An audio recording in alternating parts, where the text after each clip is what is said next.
tell you about that one. We're probably going to a spa right after. I could use it.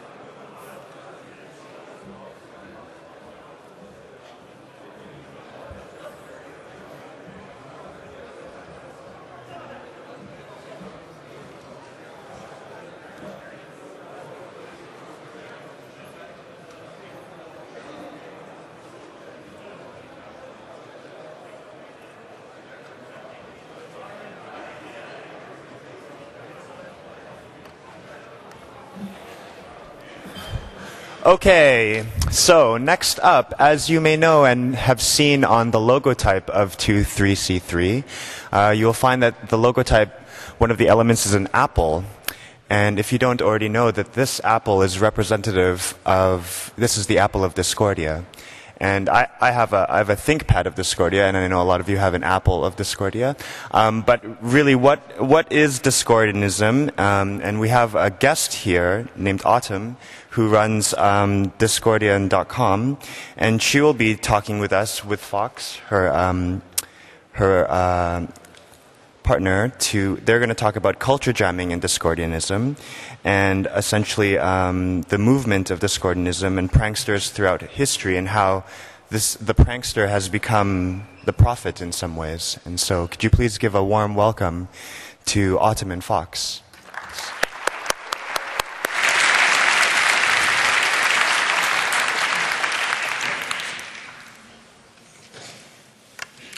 Hi, everybody.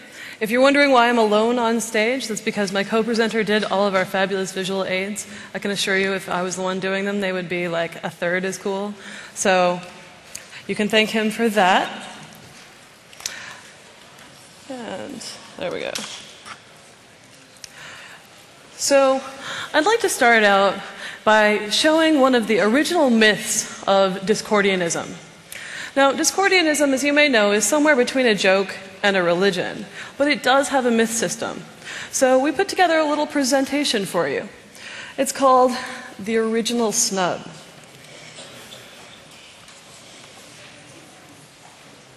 Now, this is a wedding invitation list.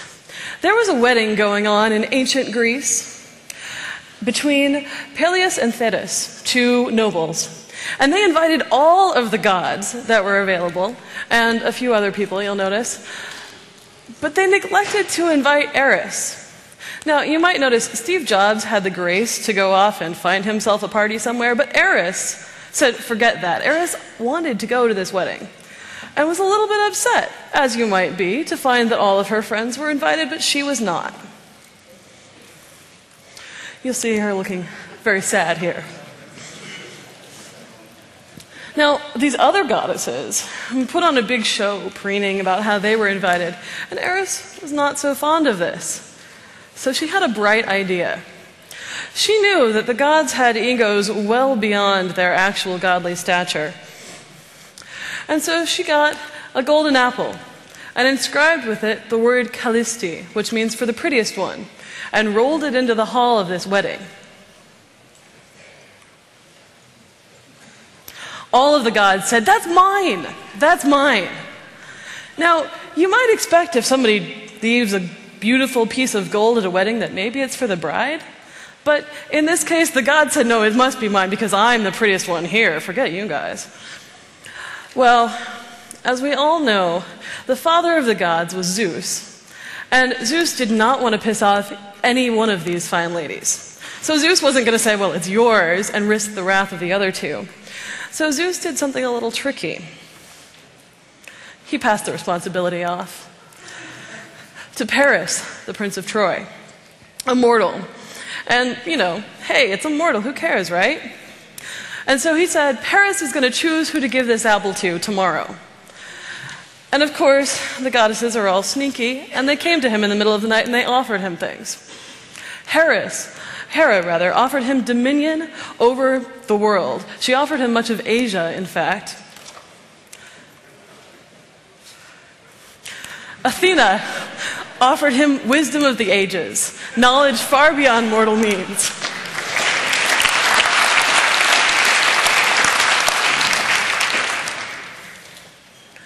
And Aphrodite offered him the most beautiful woman in the world.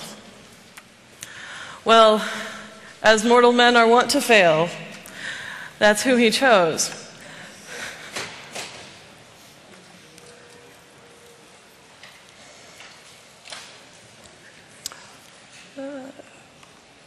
Hello.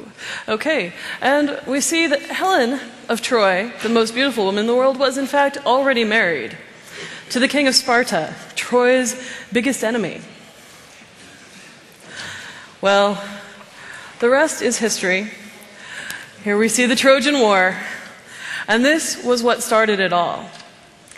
What we can take from this in Discordianism and culture jamming is that this never would have been a problem if the gods had said, well, hey, this is clearly a wedding gift, we'll give it to the bride. The problem was that their egos far exceeded anything that could have gone on in that room. And thus, the original snub was born. So today, I'm going to give a talk about Discordianism and culture jamming, and I'm going to go with the model of the Discordian seasons. The Discordian seasons are sort of phases of society, right? First there's chaos, where there's just no rules at all. And then we move into discord, where there's still no rules, but people are starting to get a little upset about that, because, well, something's happening and you don't like it, and maybe there should be a law. And then we move into confusion, as some rules start to take effect, but nobody is sure where to follow the rules or what rules to follow. And then into bureaucracy, where this is all strictly codified. We have 5 rules and you cannot break them. And then to the aftermath, when finally we move beyond categories. So in chaos, we're going to talk about Discordianism. First, I'll give you a little bit of a biography, just a 2-second word. I run Discordian.com. I've been involved in various prankster organizations such as the Cacophony Society for a fairly long time. My co-presenter here likes to come with me to a number of these events. He's a former administrator for a harm reduction board called Bluelight.new, if some of you are familiar with it. And not only that, but he's also done most of the art for my website and for this presentation. Lastly, I need to give a disclaimer. I'm American. A lot of these examples are American because I'd like to tell you what I know about as opposed to what I don't. I did do some research on this, but I figured it's better to talk about what I know best. Not only that, but I tried to give a more Discordian focus to this talk, so there's a number of people and groups and events that are incredibly fascinating in the world of culture jamming, but I wasn't able to get to them because I was trying to keep this a more narrow focus. Now, Discordianism started with 2 crazy hippies hanging out in a bowling alley in the middle of the night in Los Angeles in 1959 or 1958. They can't remember. And they said, hey, I heard about this ancient Greek goddess of chaos. Wouldn't it be funny if somebody started a religion? Well, thank goodness it didn't turn into Scientology.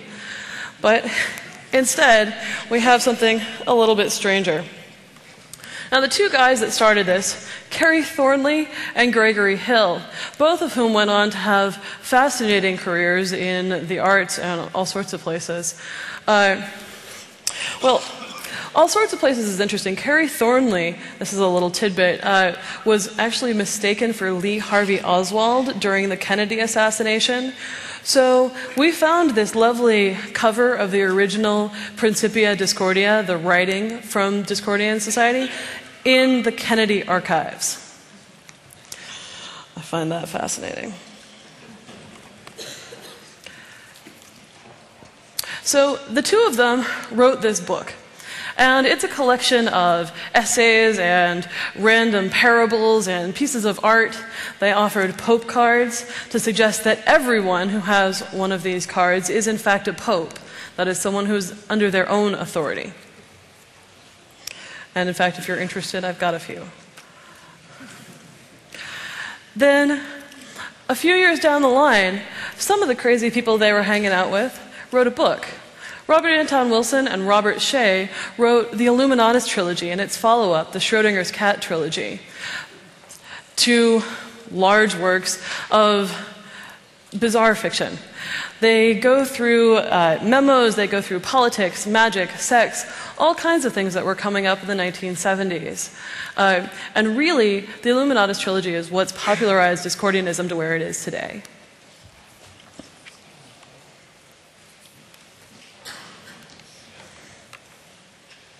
Sorry about this. This runs a little slow. I know you guys all like free software. Well, I got free hardware.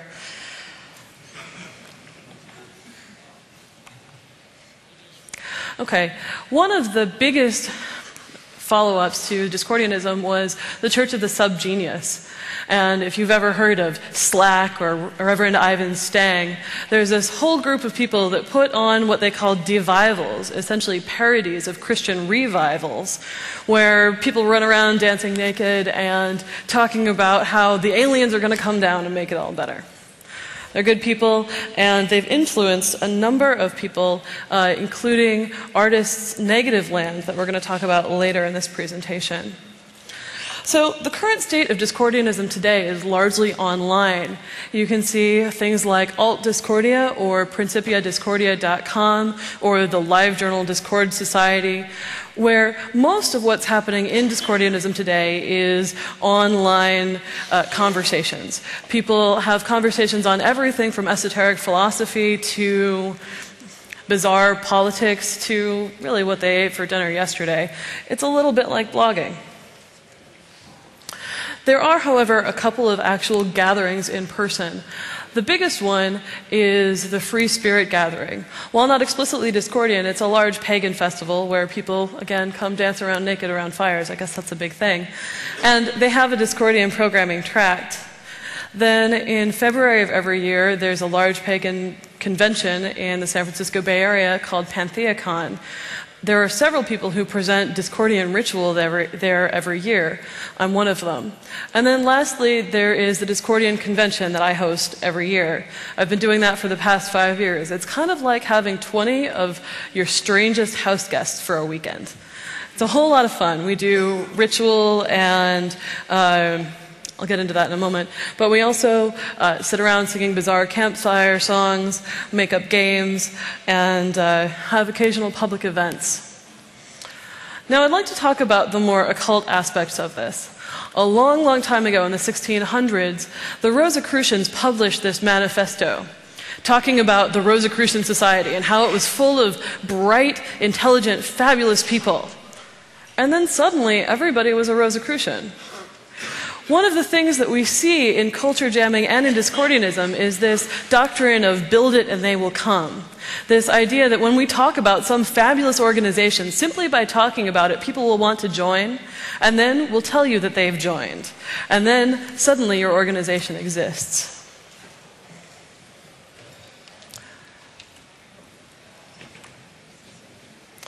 Now, more recently, we can see some work in Discordianism that descends from Aleister Crowley's work, which talks about the will as the supreme force.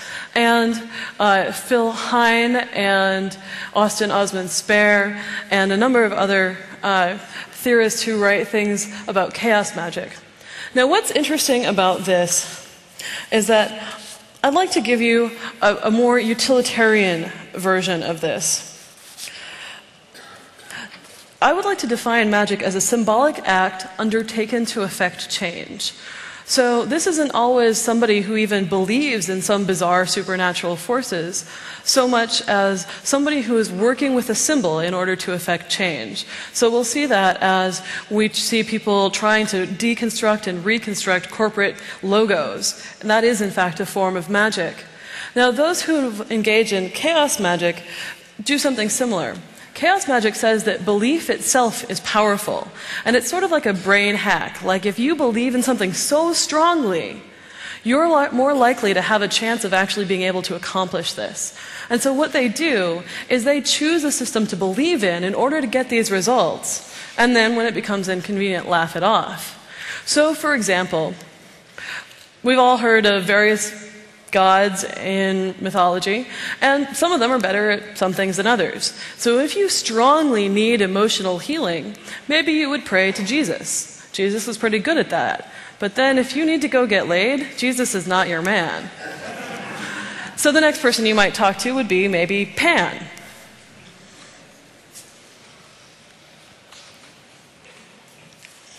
There's a group of people called the Z cluster who've done